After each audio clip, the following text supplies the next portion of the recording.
জানো তো বন্ধুরা, গাছে জল দিতে এসছি, এত রোদ উঠেছে না, গাছগুলো দেখো আমার কেমন শুকিয়ে গেছে। আর এসে একটা জিনিস দেখে এত খারাপ লাগলো, চলো তোমাদের দেখাচ্ছি। এই দেখো আমার কাঁঠাল গাছটা, এই কাঁঠাল গাছে না, এই যে দেখো কাঁঠাল হয়েছে, এই দেখো দেখতে পাচ্ছ, এই প্রথম বছর ফল দিল গাছটাতে। দেখো আমার কাঁঠাল গাছে এই দেখো কাঁঠাল দিয়েছে, ঠিক আছে। এটা শুকিয়ে শুকিয়ে আসছে, যেই দুটো মুচি ছিল সেই দুটো মুচি, এই দেখো এটা কিন্তু হতো জানো তো, এই দুটো কিন্তু কাঠবিড়ালিতে মুখটা কেটে দিয়েছে। আর মুখটা যেহেতু কেটে দিয়েছে, ফলটাও গাছ থেকে পড়ে গেছে। আমি তোজোকে এখন এক্সামে দিয়ে আসলাম, ওর আছে এক্সাম চলছে, ইংলিশ আছে, তা দিয়ে এসে গাছে জল দিতে এসে দেখছি এই মুচিগুলো পড়ে রয়েছে। এত খারাপ লাগছে না, কি বলবো। আমরা তো মানুষ, আমরা বুঝি গাছের ফল ছিঁড়তে নেই, গাছে থাকতে হয়, কিন্তু অবলা জীব যারা, তারা কী করে বুঝবে। এটা অ্যাকচুয়ালি কাঠবিড়ালিতে করেছে। কাঠবিড়ালিকে কী করবো, ও যদি বুঝতো তাহলে কি আর এটা করতো যে গাছের ফল ছিঁড়তে নেই। অবলা জীব করে ফেলেছে। কিন্তু আমার খুব খারাপ লাগছে, এটা হাজব্যান্ড দেখলে ওরও খুব খারাপ লাগবে। এই প্রথম বছরে ফল দিচ্ছে, জানি না বাদবাকি এটা কী হবে। এখন তোরে তো আর একটাই গাছে রয়েছে, আর একটা মুচি আছে, আর তিনটের অবস্থা মানে একটা তো অবস্থা খারাপ, আর দুটো এই যে ঝরে গেছে। যাই হোক, কী আর করা যাবে, গাছের তো অন্তত জল দিই, গাছগুলো তো বাঁচুক। চলো।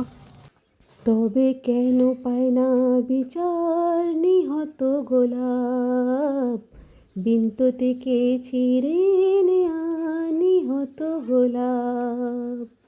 মানুষ খুন হলে পরে মানুষই তার বিচার করে, নেই কো খুনের মান, তবে কেন পায় না বিচার। এত রোদ উঠেছে না বন্ধু, গাছগুলোর দিকে তাকানো যাচ্ছে না, জানো তো। আমাদের যেমন খাবার দরকার, জল দরকার, গাছের দরকার। এই দেখো আমার পুঁই গাছে কী সুন্দর শাক হয়েছে, ঠিক আছে। এই যদি ঠিক মতন ওরা জল না পায়, গাছগুলো বাড়বে? কী সমস্যা বলো তো। রোদ আসারও দরকার আছে, বৃষ্টিরও দরকার আছে, সব কিছুরই দরকার আছে, কিন্তু অতিমাত্রায় দরকার নেই। অতিমাত্রায় হলেই তখন সমস্যা হয়ে যায়। এখন রোদটা এত অতিমাত্রায় উঠছে না, গাছগুলো নিতে পারছে না, জানো তো বন্ধুরা। গাছের খুব সমস্যা হয়ে যাচ্ছে, এত রোদ ওরা কী করে নেবে বলো তো। যার জন্য গাছগুলো সব শুকিয়ে যাচ্ছে।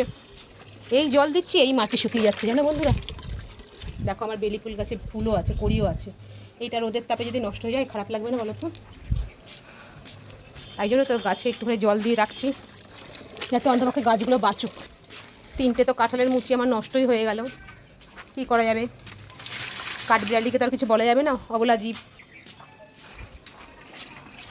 তাই আমরা একটুখানি চেষ্টা করি গাছগুলোকে জল দিয়ে বাঁচানোর। গাছে জল দিয়ে আসলাম, হাঁপিয়ে গেছি বন্ধুরা। এবার একটু ভাবছি রেস্ট নেবো কিছুক্ষণ, তারপরে এই টক দইটা খাবো, এই যে টক দই খাবো। আর যদি স্কুলে তোজোকে আনতে যাওয়ার সময় হয়ে যায়, ছু মন্তর বাইক নিয়ে চলে যাব, স্কুটি নিয়ে, বাইক না স্কুটি নিয়ে চলে যাব তোজোকে স্কুলে আনতে। কমেন্টসে আমাকে সর্বাণী লিখেছে যে তুমি উচ্ছে চচ্চড়িটা কীভাবে করেছো সেটা একটু রান্নাটা দেখিও। কিন্তু আমি তো উচ্ছে চচ্চড়ির ভিডিও নিতে ভুলে গেছি ডিয়ার, তা কী করব। চলো তোমাকে এখানেই একটুখানি দেখিয়ে দিচ্ছি। এই হচ্ছে উচ্ছে আলুর চচ্চড়ি সর্বাণী। এই যে এরকম পুরো মাখা মাখা উচ্ছে আলুর চচ্চড়ি। উচ্ছেটাকে আলাদা করে ভেজে নিয়েছিলাম, আর আলুটাকেও ভেজে নিয়েছিলাম। তারপরে একটুখানি ফোড়নের মধ্যে সর্ষে ফোড়ন দিয়েছিলাম, একটু সর্ষে ফোড়ন দিয়ে করি। তারপরে ওর মধ্যে একটু কাঁচা লঙ্কা বাটা, আদা বাটা, নুন আর হলুদ দিয়ে মশলাটাকে কষিয়ে নিয়ে তার মধ্যে আলুগুলো দিয়ে দিয়েছিলাম। আর উচ্ছেটা যেহেতু ভেজে রেখেছিলাম, উচ্ছেটা পরে দিতে একটু বড়িও ভেজে রেখেছিলাম। এইবার ঝোল ঝোল থাকতে থাকতে তখন বড়িটা দিয়ে দিয়েছিলাম। বড়িটা যখন ঝোলটার সাথে মানে আলুর সাথে একদম জলটা টেনে গেছিলো, তখন উচ্ছেটা দিয়ে সর্ষের তেল, সর্ষে বাটার সাথে একটুখানি সর্ষের তেল দিয়ে জলে গুলিয়ে রেখেছিলাম, সেটা এর মধ্যে দিয়ে দিয়েছিলাম। দিয়ে তারপরে ওটাকে নাড়াচাড়া দিয়ে নামিয়ে নিয়েছিলাম। এই হচ্ছে কি উচ্ছে আলুর চচ্চড়ি, যেটা একদম মাখা মাখা হবে, খেতে কিন্তু গরম ভাতে ভালো লাগে। পারলে সর্বাণী তুমি অবশ্যই করো। Tata, bye bye.